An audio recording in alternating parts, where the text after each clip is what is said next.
나는 성령의 권능을 받았는가?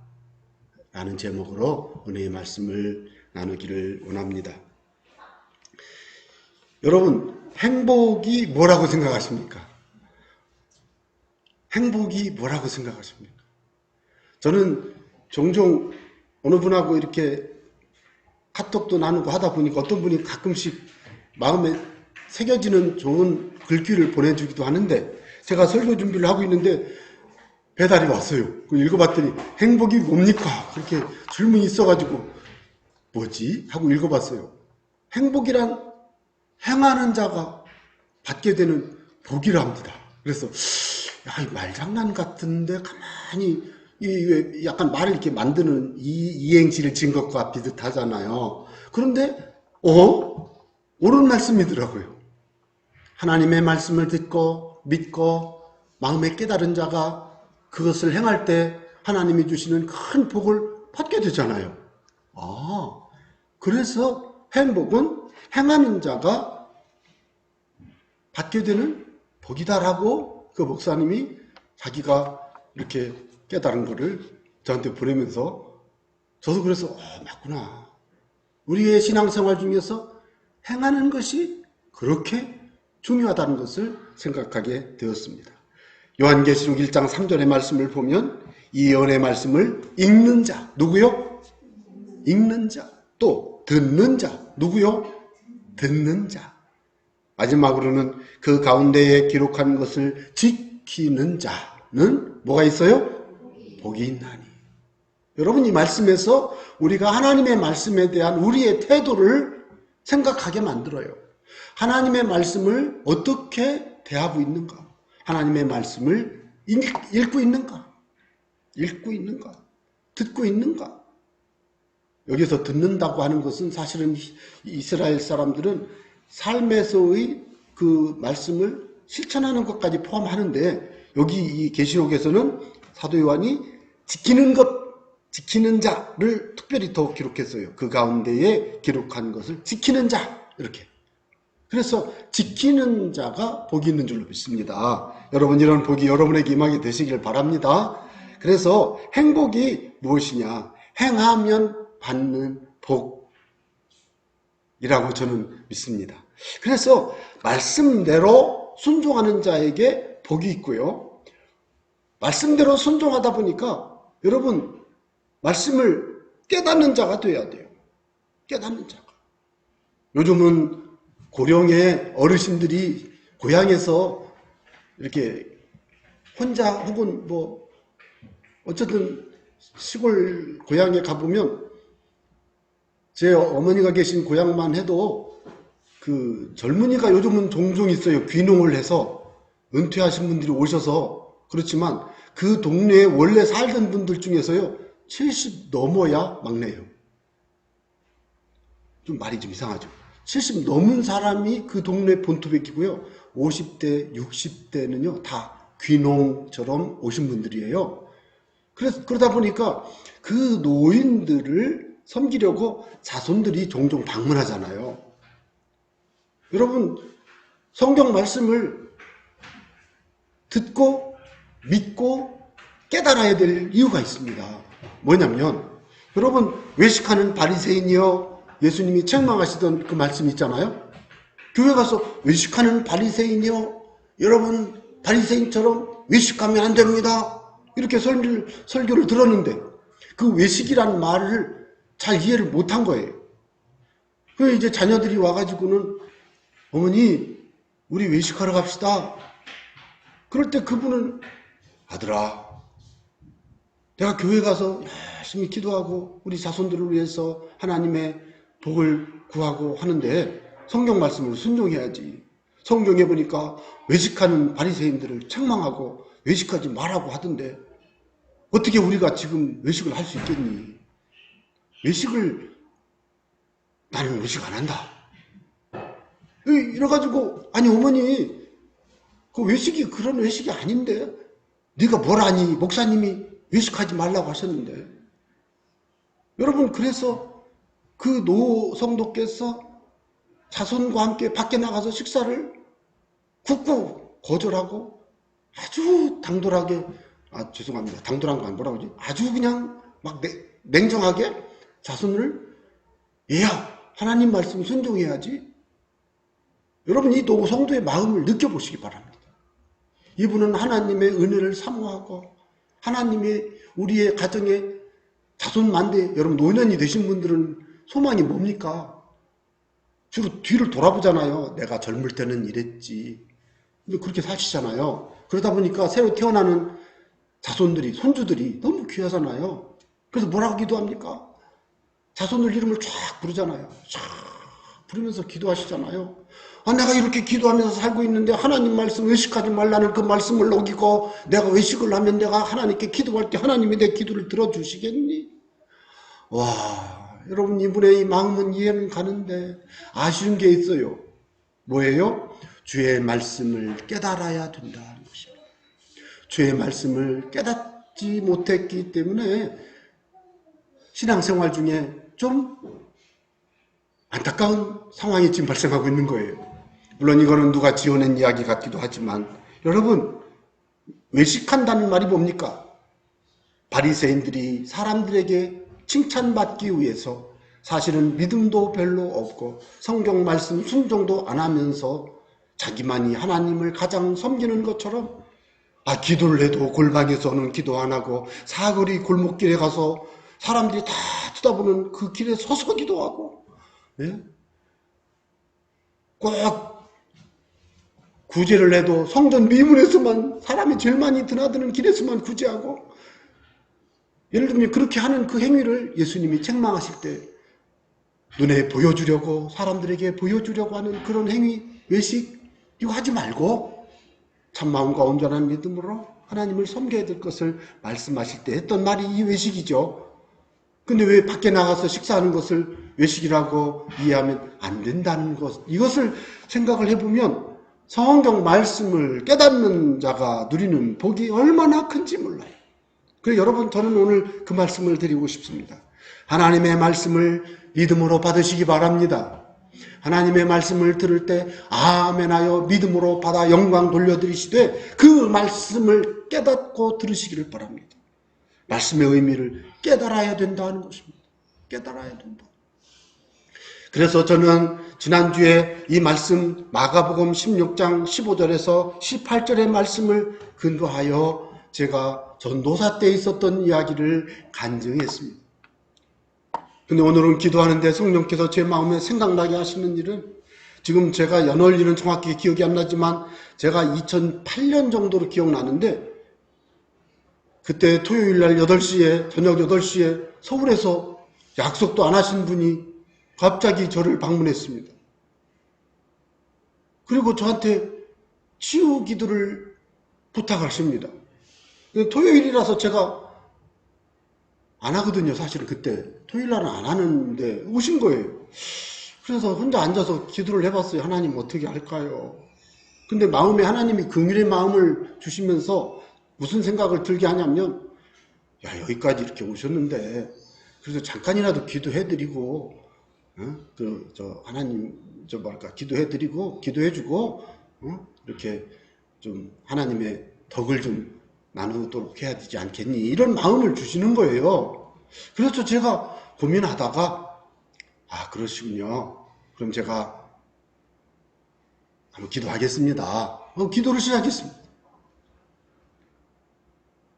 이 말씀을 묵상했습니다. 믿는 자들에게는 이런 표적이 따르리니 곧 그들이 내 이름으로 귀신을 쫓아내며 새 방언을 말하며 뱀을 집어올리며 무슨 독을 마실지라도 해를 받지 아니하며 병든 사람에게 손을 얹은 즉 나으리라. 이 말씀을 묵상하고 기도했습니다. 나았을까요? 안 나았을까요? 안 나았습니다. 한 번 기도했다고요. 그래서 다시 기도했어요. 하나님 믿습니다. 아멘. 다시 기도했어요. 나았을까요? 안 나왔어요. 하나님 다시 하겠습니다. 주님 역사해 주세요. 이렇게 기도를 8시부터 시작해서 12시까지 했습니다. 그래서 12시가 됐는데 내 아내가, 여보 그만하자. 기도 그만하자. 내일 주일인데. 그래서 다시 기도를 해서 하나님께, 하나님 어떻게 하죠? 그런데 마음에 확신을 주시는 거예요. 된다고. 기도하라는 거예요. 주님, 다시 기도했어요. 안 됐어요. 그래서 다시 묵상을 하고 다시 했어요. 안 됐어요. 와, 1시 50분이 됐어요. 그래서 내가, 하나님, 나 이제 그만할래요. 이게 뭐, 제가 그렇게 기도했어요. 하나님, 이게 뭐예요? 근데 진짜 그렇게 기도했습니다. 다시 묵상했습니다. 믿는 자들에게 선언은 즉 나으리라. 그러면서 몰입해서 기도했습니다. 예수의 피로, 성령의 불로, 예수의 피로 덮어주소서. 성령의 불로 임하소서. 성령님 약속하신 그 말씀의 약속의 시간, 영혼과 육신을 사로잡고 지금 이 시간 이 소망의 꿈을 치유의 역사를 이루어주세요. 기도했습니다. 와, 55분 기도했는데 안 됐어요. 그래서 58분. 그래서 내 기도에 하나님, 나 진짜 2시까지 그만하겠습니다. 58분에 다시 묵상하고 다시 기도하고 간절히 기도하고 주여 은혜를 부어주소서 기도했는데요. 여러분, 그분의 환부가 치유됐습니다. 그때 그분이 올라가시면서 굉장히 감동하고 올라가셨어요. 저도 그날 감동했어요. 그때 제가 하나님 앞에 깨달았던 것은 뭐냐면, 믿음이라고 하는 것은 순종하는 것인데 언제까지 순종하는 것이냐? 될 때까지 순종하는 것이라는 것을 깨달았습니다. 그날 이후로 또 기도할 기회가 한 번 또 왔습니다. 그날은 토요일 1시에 퇴근하는 어느 분이 우리 교회에 찾아오셨는데 어떻게 저렇게 하다 보니까 기도를 하게 됐어요. 그 기도를 시작했는데 이분이 1시부터 밥도 안 먹고 기도를 했는데 저녁 7시까지 기도를 했어요. 아니 무슨 기도를 그렇게 6시간씩이나 해야 되냐는 거예요. 저는 하나님께 그렇게 기도했어요. 아니 무슨 기도를 그렇게 합니까? 이게 어떻게 이런 기도로 하라는 말씀입니까? 하나님 왜 또 토요일 날. 그런데 중요한 사실은 그분이 7시까지 기도를 이렇게 하는 과정에, 하나님 앞에 기도하는 과정에 엄청난 이야기할 내용들이 이루어졌어요. 제가 그것은 여러분이 메시지를 제가 유튜브에 올리기 때문에 자세히 말씀을 드릴 수가 없는데, 그분 만나자고 하면 만날 수 있는 분이고, 저는 그날 이후로 기도가 뭐냐? 하나님의 능력이 임하신다면 꼭 그 능력이 8시간씩 기도하고 5시간씩 기도해야 되는 거 아니잖아요. 하나님이 능력의 역사하심을 줄여주세요. 신속히 임하게 해주세요. 이게 기도 제목이 됐어요. 여러분, 그것이 오늘날 우리가 신앙생활하는 사람들에게 있어서 아주 중요한 권능의 역사입니다. 권능의 역사. 저는 그래서 오늘 여러분들에게 질문하고 싶은 거예요. 여러분, 성령 받으셨습니까? 제가 이미 말씀드렸잖아요. 유대인이나 헬라인이나 남자나 여자나 종유나 자유자나 다 한 성령으로 세례를 받은 줄로 믿습니다. 예수님을 믿을 때 우리는 이미 성령을 받은 줄로 믿습니다. 너희가 하나님의 성전인 것과 하나님의 성령이 너희 안에 거하시는 것을 너희가 알지 못하느냐? 우리 주님이 말씀하셨지 않습니까? 바울이 그렇게 기록했지 않습니까? 우리 안에는 성령이 계시고 우리는 성전이고, 그렇구나. 우리는 이미 성령을 받은 사람이에요. 그런데 중요한 것은 성령 받은 사람은 성령의 세례를 받았다는 뜻이잖아요. 그런데 여러분, 성령 받은 사람이 권능의 역사를 경험하려면 어떻게 해야 되느냐? 성령 충만 받아야 되는 줄로 믿습니다. 성령 충만 받으시기 바랍니다.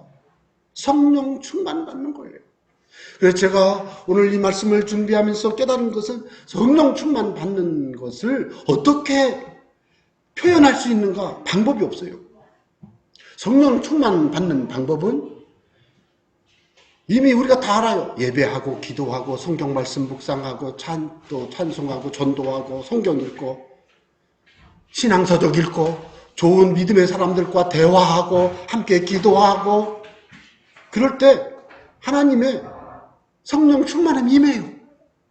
그런데 그걸 어떻게 이렇게 뭐 공식처럼 되는 게 아니에요. 왜? 그건 믿음의 영역이기 때문에. 이 믿음이 마음으로 믿는 내 마음 속에서 이루어지고, 마음으로 믿어 의에 이룰 때 그 마음으로 믿고 마음으로 성령의 충만한 영적 세계에 이렇게 몰입해 들어갈 때 여러분 그때 하나님의 성령 충만함이 체험되어지는데요. 그런 과정에서 우리가 깨달아야 될 게 있습니다. 성령 충만받아 성령 권능 받기를 힘쓰시는 여러분 되시기를 바랍니다. 저는 오늘 말씀을 보면 사도들이 백성에게 말할 때, 언제? 말할 때. 지금 베드로가 솔로몬 행각에서 말하고 있습니다. 말할 때. 베드로가 성전 위문 사건으로 주목을 받습니다. 성령의 권능으로 나면서부터 못 걷게 된 40살 먹은 이 남자가 예수의 이름으로, 예수로 말미암는 그 믿음으로, 예수님을 믿음으로 성하게 되었느니라. 16절 3장 16절 나았단 말이죠. 성령의 인도하심으로 이 일이 이루어진 거예요. 그 이야기를 설교하고 있는 이 베드로. 여러분 이때 중요한 것은 뭡니까? 베드로가 증언하고 있는 것은, 설교하고 있는 것은 순종하는 것입니다. 순종하는 것입니다. 행복이 뭐라고요? 행할 때 받는 복이 있다고 그랬잖아요. 베드로는 지금 예수의 이름으로 위문에 앉아있는 나면서 못 걷게 된 40살 먹은 이 사람을 일으켜 발과 발목에 힘을 얻고 뛰어서서 걷기도 하고 뛰기도 하며 하나님을 찬송하며 하나님의 성전에 예배하러 들어가는 이런 일을 경험하게 됐는데 이게 어떻게 가능했습니까? 행하여 순종하여 하나님의 놀라운 능력, 권능의 역사를 경험하게 된 줄로 믿습니다. 여러분, 그래서 우리는 주님의 말씀을 듣고 그 말씀을 믿고 깨닫고 순종해야 됩니다. 주의 말씀을 듣고 믿고 깨닫고 순종하며 주의 말씀을 듣고 믿고 깨닫고 순종하는 그 사람에게, 주의 말씀을 듣고 믿고 깨닫고 순종하는 그 사람의 삶에 지금까지 경험하지 못했던 그건 놀라운 권능의 역사가 임하는 거예요.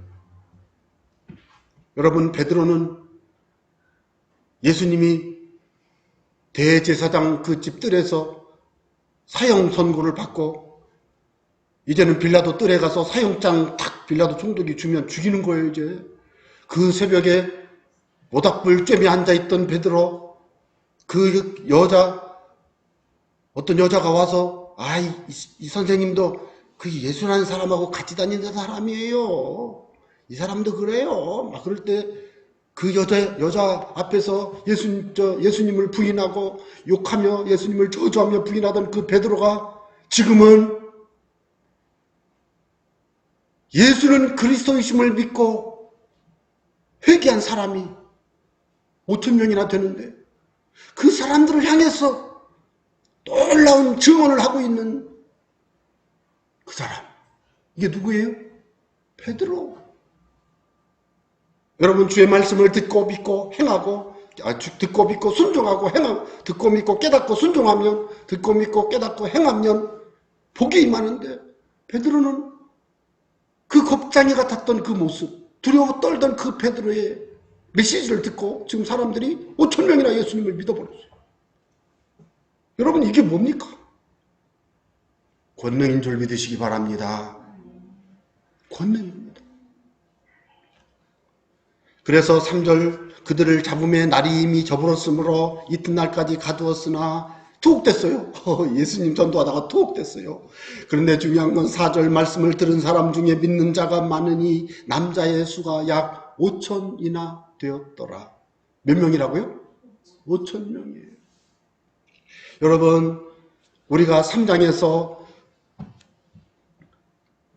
베드로의 설교를 제가 지난주에 말씀드릴 때 다 다루지 못했습니다만은 베드로는 자기가 깨달은 하나님의 말씀을 백성들에게 설교 전도하였어요.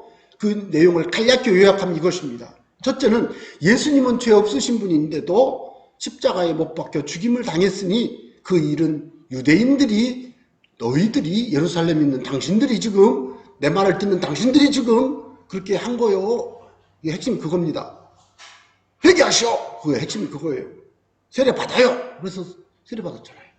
또 재림을 설교했어요.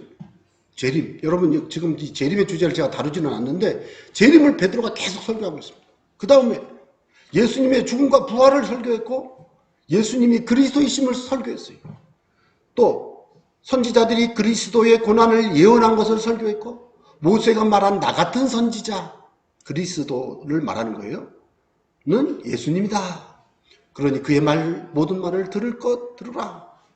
또 아브라함의 씨를 통해 복을 받으리라. 이런 말씀을 요약해서 베드로 사도가 설교했어요. 근데 그 설교 핵심이 뭔지 아세요? 예수는 그리스도시다. 뭐라고요? 그리스도시라. 예수님은 그리스도십니다. 그래서 17, 18, 19, 20, 22 말씀은 여러분들께서 읽어보시면 되니까 그냥 넘어가겠습니다. 그래서 저는 오늘 이 말씀을 보면서 제가 주보에 적어드리는데 여러분 예루살렘의 사건에서 아주 놀라운 사건 자체가 저는 5가지라고 생각합니다. 첫째는 갈릴리 사람들이 15개 이상 지역의 언어로 예수님이 그리스도이심을 증언하는 것 이게요 놀라운 거예요. 주요. 그래서 두 번째는 베드로의 설교를 듣고 3,000명이 회개하고 예수를 믿었어요. 그때 그들은 예수는 그리스도라고 믿은 것입니다. 세 번째는 40년 동안 나면서 못 걷게 된 사람, 40년 동안 살아온 그 사람이 예수는 그리스도라는 믿음으로 일어나 걸은 사건. 그리고 그 사건을 바라보면서 예수님의 이름으로 고침을 받았음에도 베드로 요한을 주목하는 것을 보고 베드로가 이 사람을 이렇게 걷게 한 것은 예수가 그리스도이심을 예수님이 그리스도시다라는 것을 설교함으로 그들에게 가르친 것. 이게 놀라운 사건이고요. 마지막으로 그들이 5,000명이나 되는 사람이 예수는 그리스도시라고 믿은 사건. 이 모든 사건의 중심에는 뭐가 있는가 하면 예수는 누구시라고요? 그리스도. 다 같이 해보겠습니다. 예수는 그리스도십니다. 예수는 그리스도십니다라는 이 믿음을, 이 고백을 깨닫고 그렇게 말하고 순종하는 사람의 삶에는 예수가 그리스도이시기 때문에 이루는 놀라운 권능의 역사가 임하게 되는 것입니다. 그것을 오늘 저는 여러분들께서 마음에 간직하게 되기를 바랍니다. 이런 사건들을 통해서 우리가 생각할 것은 바로 십자가에 못 박힌 그 예수님이 하나님이 보내신 그리스도십니다라는 신앙의 고백이에요. 오늘 우리는 이것이 너무나 당연하니까 쉽습니다만은 베드로는 설교할 때 예수님을 그 종이라고 말했습니다. 아브라함의 씨라고 말했습니다. 왜 그랬을까요? 예수는 갈릴리 사람, 나사렛 사람 예수지 이분이 그리스도라는 말을 유대인들은 아직 몰라요. 그런데 베드로와 제자들이 계속하는 말이 그 갈릴리 예수가 그리스도십니다 하고서 딱 만나는 거예요. 그 예수님이 그리스도십니다. 우리가 기다리는 그리스도는 이분입니다. 예수님이. 그래서 예수는 그리스도십니다. 우리가 기다리던 그리스도는 바로 저 갈릴리 예수입니다. 이거예요. 이 고백을 하는 사람은요, 그냥 생각으로 그냥 지식적으로 그냥 고백하는 게 아니고 그리스도라는 말은 하나님의 약속한 구원자, 하나님이 이 땅에 보내실 하나님의 아들, 하나님의 구원의 계획이 성취되는 것을 말하는 거예요. 그러니까 이 그리스도라는 말은 하나님의 축복의 고백이에요. 우리가 예수님을 그리스도로 믿었기 때문에 우리의 영혼과 육신이 하나님의 은혜 안에서 구원함을 이미 받았을 뿐만 아니라 우리가 장차 그리스도의 영광에 참여하여 여기 3장에서 유쾌할 날이 이르리라 그래요. 주님의 재림의 날이 이를 때 주님과 함께 주와 함께 있을 것입니다. 여러분, 그래서 그런 믿음을 가지고 우리가 하루하루 살아가는 거예요. 그 마음을 마음에 묵상하고 40년 동안 걸어본 적이 없는 사람을 바라보던 베드로의 마음속에는 저 사람을 고칠 수 있는 그리스도의 능력이 예수의 이름 속에서 임한다는 걸 믿고 예수의 이름으로, 예수 그리스도의 이름으로 일어나 걸으라 말한 거예요. 그러니까 오늘날 어떤 사람들은 예수의 이름으로 말하지만 아무리 예수의 이름으로 말을 해도 여러분, 그 제사장의 7 아들, 스게와의 아들들이 그렇게 말하다가 귀신 들린 사람한테 얻어맞았잖아요. 사도행전 19장에 나오잖아요. 그 마음에 예수는 그리스도시고 그분은 나를 위해 십자가에 죽으시고 무덤에서 부활하셨고 승천하셨고 하나님 보좌 우편에 앉아 계신데 지금은 성령을 보내주셨고 지금도 우리와 함께 믿는 자들 마음속에 내주하시면서 하나님 보좌 우편에서는 기도하고 계시는 그리스도, 그분은 다시 오실 것입니다. 그런데 그분을 마음에 묵상하면서 그분이 우리의 그리스도십니다라고 믿고 그분의 이름과 권능을 가지고 예수의 이름으로 일어나 걸으라 할 때 그가 걸은 거지. 그냥 마음속으로 그냥 예수의 이름으로 일어나 걸으라고 하면 된대요. 그래? 그런 거야? 예수의 이름으로 일어나 걸으시오. 안 걸어요. 절대 안 돼요, 여러분. 믿고 깨닫고 묵상하고 예수님의 그 모든 사역과 그 은혜의 역사들을 마음에 받아서 그걸 믿고 깨닫고 예수의 이름의 권세와 능력이 얼마나 크고 놀라운가. 하늘과 땅의 모든 권세를 예수님이 가졌는데 그 모든 권세를 가지신 그 예수님이 지금 내가 예수의 이름으로 선포할 때 나와 함께 하신다는 그런 성령의 충만함, 내적 충만함이죠. 그리고 마음에 변함없는 어떤 의심 없는 확신에 찬 그런 영적인 자신감, 담대함이 있고 성령이 말할 수 없는 막 그 기름 부으심으로 기도할 때는 있잖아요. 여러분요, 암 환자 기도할 때 있잖아요. 이 암 환자가 나오려면 어떻게 돼야 되는지 아세요? 기도하고 있는지 지금 내가 기도하다 말고 지금 내가 기도하는지 주님이 기도하시는지 성령이 역사하시는지 내가 지금 여기가 집인지 우리 집인지 교회인지 내가 운전하는 건지 지금 책상에 앉아있는 건지 구분이 안 될 정도로 몰입해 있어요. 여러분, 그 정도 몰입해 들어가지 않고는 성령이 역사하시면 안 되더라고. 저는 그래요. 다른 분들은 어떻게 하는지 몰라요. 내가 많은 분들에게 여쭤봤지만 이걸 설명해 주는 사람을 내가 만난 적이 없어요. 그래서 제가 그걸 하나님께 기도하고 금식하고 철야기도 하고 일주일씩 막 그 이놈들 놓고 기도하고 믿는 자들에게 이런 표적이 있다는 곧 그들이 내 이름으로 귀신을 쫓아내며 새 방언을 말하며 이 말씀을 막 1000번 500번 100번 묵상하면서 하나님께 기도하다 보니까 언제 성령이 역사하시고 임하는가 봤더니 내가 난지 누군지 모르겠어. 여기가 어딘지도 모르고 오늘이 며칠인지도 모르겠어. 아무 생각도 안 나는데 주님이 나를 얼마나 사로잡고 강하게 역사하시는지 주의 성령이여 강하게 역사하여 주세요 말하고 하나님께 고백하고 기도하는데 나를 성령이 사로잡고 있는데 도대체 이걸 어떻게 표현할 수는 없는데 뭐 성령이 지금 강하게 역사해서 그걸 막 경험할 때 그때 여러분 치유가 일어나는 거지.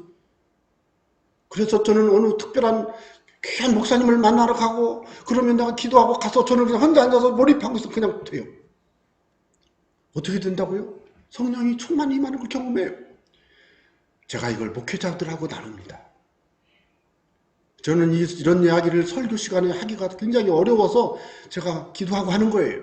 여러분, 신앙생활은요 그냥 교회에 오고 앉아서 찬송 부르고 기도하고 가고 하면 그거는요 죄송하지만 하나님의 성령 충만함을 깊이 경험하는 영적 세계에 몰입하기에는 한계가 있어요. 그런데 한번 들어가 본 사람은 그게 뭔지 알아요. 밤새워 기도하다 보면 다리도 아프고 무릎도 아프고 막 피곤하기도 하고 졸립기도 하고 비몽사몽간에 졸고 있어요. 기도하다가 피곤하니까. 그게 졸은 게 나쁜 게 아니에요. 피곤하다 졸 수 있지요. 밤에 자야 되는데 지금 엎드려서 기도하고 있잖아요. 그런데 기도하다가 졸다가 막 하는데 그때 성령이 임했어요. 나도 모르는데 막 환상이 보이고 꿈이 꾸어지고 여러분 그때 강력한 성령의 역사가 있어요. 왜? 내 안에 계신 성령이 나로 하여금 기도하게 하시고 성령께서 내 기도를 주장하시고 이끄셔서 나도 모르는 강한 성령의 충만함을 통해서요 새로운 영적 세계를 경험해요. 그럴 때 권능이 임하는 것입니다. 그래서 저는 여러분에게 질문하고 싶습니다. 어떻게 이런 일이 가능합니까? 어떻게 베드로의 이 설교가 5천 명이 회개했습니까? 어떻게 가능합니까 이게? 모르는 일이에요. 몰라요. 근데 정답이 있어요. 주님이 하셨습니다. 믿으시기 바랍니다. 누가 하셨다고요? 주님이 하십니다. 주님이 하시는 거예요. 어떤 때는 주님이 하시거나 말거나 이건 주님의 일이고 이건 주님을 위해서 하는 일인데 주여 그저 나는 기도하고 주께 부르짖을 뿐이요. 주님의 약속을 믿고 그저 주님께 내가 부르짖을 뿐이에요. 주님. 근데 돼버렸어. 그때 깨달았어요. 주님이 하시더라고요. 여러분, 주님이 하심을 기대하시기 바랍니다. 주님이 하시는 걸 기대하세요. 저는 그래서 오순절 성령 강림이 임할 때 그들은 40일 동안 예수님과 함께 지상에 있다가 승천하신 열흘 후에 성령이 임할 때 그들은 성령이 오시는 열흘 동안 기도했다고 보는데 성경에는 그들이 어떻게 기도했는지 기록되어 있지 않지만 저는 내가 기도를 해보니까 그들은요 힘쓰고 해서 땀이 땅에 떨어지는 빗방울같이 기도하던 그 예수님의 겟세마네 기도처럼 영혼과 육신을 온전히 주께 오로지 기도한다고 그랬던 것이 나는 그렇다고 생각해. 온전히 몰입해서 성령이여 임하소서, 성령이여 임하소서, 아버지의 약속하신 성령을 보내주소서. 성령의 권능이 임하면 예루살렘 온 유대 사마리아와 땅끝까지 이르러 증인이 되리라 하신 그 약속의 말씀이 이루어지려면 성령이 오시고 성령이 오셔서 권능을 주세요. 이 기도를 하루 이틀 열흘을 한 것입니다. 여러분, 하나님의 성령의 권능의 역사는 그냥 생각만 해서 되는 게 아닙니다. 예? 구원은 믿음으로 받지만 성령의 강력한 역사를 이룰 만한 영혼의 세계, 영적 세계, 그 사람의 인격과 삶, 변화가 나타나려면 기도하다가 그 영혼이 나는 죽고 그리스도가 나 대신 살고, 예? 기도하다가 내 삶의 죄성과 내 삶의 악이 다 떠나가고 예수 안에서 변화된 새 마음이 마음에서 올라오고 그렇게 미워하고 저렇게 보기 싫은 사람 있잖아요. 있었는데 기도하다 보니까 그 사람이 너무 불쌍해 보이기 시작하고 내가 저 사람을 사랑하지 못한 게 회개되어지고 이분은요 복받은 겁니다. 이런 분은 기도하면 그 기도를 통해서 하나님이 강력히 역사합니다. 왜 그런지 아세요? 성령이 사로잡혔잖아요 지금. 제정신이 아니에요. 성령의 정신이지. 성령 충만이지. 여러분, 정말로 우리의 삶에서 하나님의 도우심을 바라고 믿음으로 주님과 동행해서 승리하기를 원한다면 성령이 하실 때까지, 성령님이 역사하실 때까지 믿음으로 기도하고 믿음으로 기대하고 믿음으로 기다리는 거예요. 기도하고 나서는 안 됐네. 그러면 또 하는 거예요. 언제까지? 될 때까지. 의심이 생겨요. 오직 믿음으로 구하고 조금 더 의심하지 말라. 의심하는 자는 바람에 밀려요 나는 바닷물결 같은 이와 같은 자를 죽게 아무것도 얻어주고 생각지 말라. 두 마음을 품어 모든 일에 정함이 없는 자입니다. 여러분 마음에 의심이 일어날 때는 그 의심이 떠나갈 때까지 말씀을 묵상해야 돼요. 하나님을 믿으라. 하나님을 믿으라. 이 말씀을 묵상하면서 왜 하나님을 믿어야 됩니까? 무화과 나무를 향해서 내가 다시 열매 맺지 못하리라 그럴 때 그 나무가 말라버리잖아요. 왜? 하나님의 말씀하시면 말씀대로 되는 걸 보여주려고. 하나님의 말씀을 믿어야 돼요. 하나님의 말씀이 하나님이 하셨으니까 그냥 믿는 거예요. 믿는 거예요. 받아들이는 거예요. 그 의심이 생겨요. 말씀을 다시 묵상하고 하나님을 믿는 거예요. 언제까지? 믿어질 때까지. 여러분 이게 믿음의 방식이에요. 제가 말씀드린 이것은 어떻게 보면 좀 설명이 여러분의 마음에 동감이 안 될 수도 있지만 지금까지 제가 만난 숱한 많은 사람들을 만나볼 때 김익도 목사님이 그 신천읍에서 개울가에 그 안진뱅이 그 남자분 치료할 때 6일간 금식하고 밤낮으로 기도하고 6일째 저녁 때 가서 그분 데리고 업고 와가지고 그날 밤새 기도할 때 새벽에 그 걸었지. 아니 저 성경에 믿음으로 구원받는다고 그냥 내가 노력할 거 없어요. 그냥 믿음으로 하면 되는 거예요. 그러니까 기도도 안 하고 적당히 그냥 말만 하면 되는 줄로 착각하시는 분들이 계신데 그거 아니라고요. 아니라고요. 베드로는 열흘간 기도했어요. 벌써. 열흘간 기도했다고요. 어떻게 기도했는지 성경이 안 나오지만 열흘간 기도했다고요. 열흘간. 중지한 일이 있습니까? 철야 기도했어요. 안 됩니까? 금식 기도하세요. 안 죽어요. 여러분, 물 안 먹고 일주일간 있어도 안 죽더라고요. 근데 물은 마시는 게 좋으니까. 물만 마시면 40일 뭐까지 거 뭐 거뜬해. 안 죽어요. 요즘 우리나라 사람들요 몸속에요 영양분이 많이 있어서 물만 먹어도 안 죽는데 웬만한 사람. 기도하세요. 기도하세요. 성령의 역사하실 때까지 기도하고 믿음으로 순종하세요. 그래서 하나님의 말씀을 들어야 돼요. 들은 말씀을 믿으세요. 그 말씀을 믿는데 깨닫고 믿어야 돼요. 깨닫고.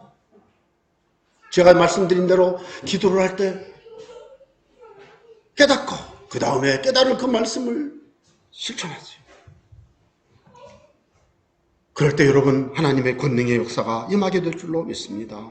오늘 베드로에게 나타난 권능은 나면서 못 걷게 된 40년 동안 살아온 이 사람의 다리가 걸은 게 기적이 아니고 진짜 기적이 뭔지 아세요? 그가 담대한 모습으로 전도하고 있는 게 기적이에요. 또 체포돼서 구금이 되는데도 이 사람이 너무 당당한 모습을 보여줘요. 읽어보세요. 그게 기적이에요. 왜? 베드로를 체포한 사람들은 50여일 전에 예수님을 십자가에 못 박으라고 빌라도에게 사형 언도장을 받아낸 강력한 사람들이에요. 이제는 베드로도 옥에 갇혔으니 예수님처럼 이도 죽을 거예요. 죽을 상황이에요. 그런데 지금 이게 뭡니까? 아니 그렇게 용감하게 복음을 증거하고 했는데 감옥에 갇혔어요. 더 중요한 것은 뭐예요? 5,000명이 예수님 믿었어요. 천하보다 귀한 영혼 5,000명이 예수님 믿었어요. 그러면 5,000명이 예수님 믿은 이 사건을 놓고 보면 권능은요, 죄송하지만 좀 다리 좀 아프고 나면서 40년 동안 못 걸어본 그분한테는 죄송하지만 그분 좀 못 걸어도 예수님 믿고 천국 가면 돼요. 죄송합니다. 이 땅에서 사는 게 힘들겠죠. 가장 큰 행복이 뭐예요? 예수님 믿고 하나님 자녀가 돼서 성령 안에서 살다가 하나님 나라 가는 겁니다. 그런데 이 말씀에서는 표적으로 그 사람을 고칠 뿐만 아니라 그 사람을 고치고 5,000명이나 믿었어요. 그리고 5,001명이 예수 믿은 거지. 5,000 믿고 한 명은 누구요? 40살 되니 나면서 걷지 못한 사람. 권능 중에 권능은 불신자가 예수님 믿는 권능입니다. 예수님 믿게 되는 겁니다.